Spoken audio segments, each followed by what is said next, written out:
Hey guys, Shelby Smith with Jim and Eat Crickets. Today we are talking about crickets as a business, growing crickets for profit. What does that entail? How long did it take me to become profitable? And what are some things that you should consider before you jump into the world of cricket farming for profit? So one question that has come up for me over and over again from people is there any money in growing crickets? Of course there is. How much money? Jury's still out, but there is definitely some money in growing crickets. But there are a few things that you absolutely need to take into consideration before you decide to jump off the cliff and go for the growing of the crickets. Just like any other business, growing crickets is not a get-rich-quick sort of a scheme. It's like any other farming. There tends to be a fairly decent capital investment to get things off of the ground. You can do that to varying degrees. It's certainly cheaper than some other livestock farming. I know it's a lot cheaper than starting off some sort of a pig, chicken, beef sort of operation, but there are definitely some initial capital investments that you can't get away from, just like any other sort of farming. And just like any other business, sometimes it works, sometimes it doesn't. Just because I've been able to make crickets profitable doesn't necessarily mean that you will be successful in your cricket venture, but it also doesn't mean that you can't be just because I am. I hope that makes sense. So first, try that again. So first things first, how long did it take me to become profitable growing crickets? About 3.5 years, honestly. I was learning everything from scratch, didn't have a ton of resources of how to actually grow the crickets, and was simultaneously trying to figure out my way through the food industry and building a food brand and all of those things. So it took me probably 3.5 years to really start to turn the corner on profitability and end year 4 in the black. Does that mean that it is going to take you 4 years to become profitable as a cricket farmer? Not necessarily, but does that mean that you are definitely going to become profitable by year 4 of your cricket farm? Also, probably not the case. So how long is it going to take you to reach profitability should you go down the path of growing crickets? I don't know. I don't know what your goals are. I don't know what you have available to you for resources that already exist. I don't know what buildings you have available. I don't know where you're at in the world. I don't know what your inputs are going to cost you. So for me to be able to tell you how long it is going to take you to become a profitable cricket farmer, I just can't do it. That being said, I can give you a few things to consider as you look at going down the path of growing crickets for profit. The first of those considerations is which market are you going to serve?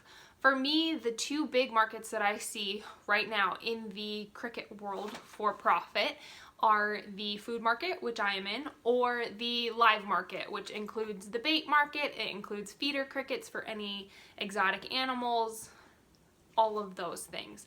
So right now I see those two separate markets. You need to decide which one that you would like to be in. Like I said, right now I'm in the food market, don't really mess with the live market, just the path I chose. So let's just say, for the sake of argument, that you decide to go the live path. Great. It's an already established market, so you have people that need crickets to feed their animals. You don't have to go out and create a market and convince people that bugs are food and not filth. So in some ways, kudos to you on choosing the easier path, the potential for an earlier profit maybe than somebody who goes into the food. Let's say, for the sake of argument, like I said, you go into the live market. Things that I would look at before I go into a live market is how big is my local market? Example, I am here in the middle of central Iowa. We are not exactly a population hub. So that means with a lower population, you are looking at lower reptile or exotic pet owners.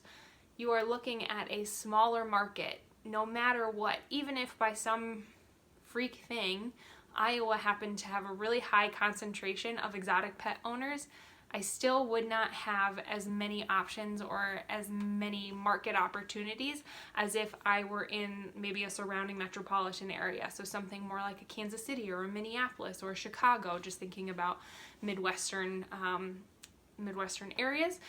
We just don't have the kind of population to support a super large and growing cricket business on the live side. Now that's not to say that you can't make a nice little income in a more sparsely populated area. I think that you probably can, but do I know that you can definitely, from a local standpoint, without having to go into any shipping or anything, would you be able to sustain a healthy enough income for it to be your full-time gig? I just don't know. It's not a market analysis I've done, but it's something, if I were to go back and start over and go into the live market, that's something I would definitely need to assess. The second thing I would probably look at in the live market is what it takes for the shipping, particularly if you decide, yes, I'm doing this, I'm in a more sparsely populated area, what does it take for me to ship the crickets? Is it feasible? Can I do it? What are the things that need to go into it? Because that is, you are always limited by your location unless you can ship. If you can ship and figure out the logistics and do all of that, perfect. Your market gets larger. You might have a bigger potential. And obviously any other sort of market analysis around whichever you choose, so whether it be the food or the live side, those are things that you definitely need to consider as you start to put together sort of a plan or a rough idea of what direction you want to go. The next consideration that I would look at, and I think is super duper important, is what resources do you already have available that you can reduce your initial capital expenditures as much as possible. Unless, of course, you are like money bags and just have money to blow and want to try this and have relatively no risk. Somehow I don't think that you are watching this video if that is the case, but who knows. Anyway, so what resources do you have available to you? What structures, what buildings, what beyond even structures, buildings, all of that kind of stuff. What materials can you get in? How far of a distance do those need to travel? Anything that needs to be transported in is going to be more expensive. So think things like feed, think watering equipment, all of those things. Here in the Midwest, specifically in Iowa, we have a great advantage because we are such an ag heavy state. It's very easy for me to find the resources I need to actually grow the crickets. Minus the part that it is freaking frigid cold here 6 months out of the year. Doesn't matter. The rest of the stuff here is relatively cheap to other areas of the country. So what sort of advantages do you have that way? It may not even be necessarily a physical resources kind of advantage. It might be an advantage of you have a really high concentration of reptile owners, exotic pet owners, pet stores that have some sort of a shortage of these feeder insects that they need. Cool. That technically goes into an available resource column. You have something that maybe another person doesn't because that market is already saturated by some other cricket keeper. All things to take into consideration before you start growing crickets for whatever consumption, human consumption, feeder insects, the works. The biggest piece of advice that I can give you, and the whole reason that I think I'm still here, you know, talking about this business, talking about crickets, the reason I could have survived is I started small. That is the biggest thing where I see people go wrong, is they go to the max right away. If you don't come from a background of growing crickets or growing any animals or doing anything like that, if you have absolutely no experience in this, please start small. Give yourself enough runway. See if you like it. That's one of those things. Sometimes when we go really big at the beginning, we get, you know, a couple years into it and go, I really don't like this. I'm really not enjoying this. I should not have done this.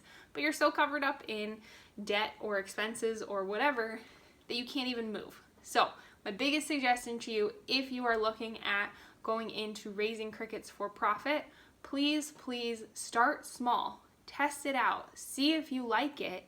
And then move forward. It's something, if the market is there, if the interest is there, if your interest is there, you will be able to grow it in the future. There are advantages to being first in a market, but sometimes those advantages are completely outweighed by the risks. So this is just one of those things that is going to be highly personal.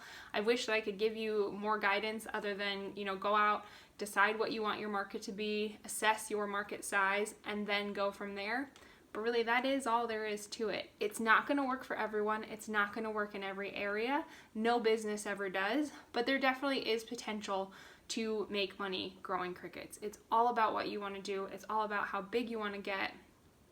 But you just start looking at your market, decide if you like it, and please start small, get some experience, and then grow your business.